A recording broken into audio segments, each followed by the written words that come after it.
ഇക്കാലത്ത് പൊതുജനാരോഗ്യം എത്രമാത്രം അപകടത്തിലാണ് എന്ന് ചോദിച്ചാൽ ഓരോ വ്യക്തികൾക്കും വരുന്ന അസുഖങ്ങൾ കേട്ടാൽ അവയൊന്നും വൈദ്യശാസ്ത്ര ഗ്രന്ഥങ്ങളിൽ പോലും കാണാത്തവയാണ്.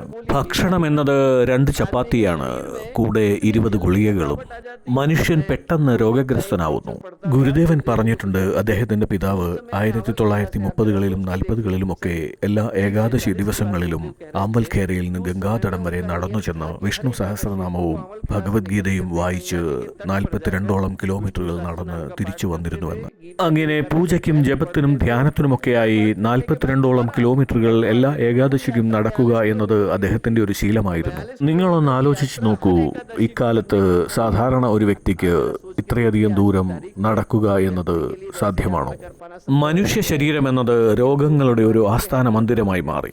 ടാറ്റ എന്ന കമ്പനിയുടെ ആസ്ഥാനം പൂനെയിലും ബിർളയുടേത് കൽക്കട്ടയിലുമാണ്. ആപ്പിൾ കമ്പനിയുടെ ആസ്ഥാനം ന്യൂയോർക്കിലാണ്. മഹാമാരികളുടെ ആസ്ഥാനമോ അത് മനുഷ്യ ശരീരമാണ്.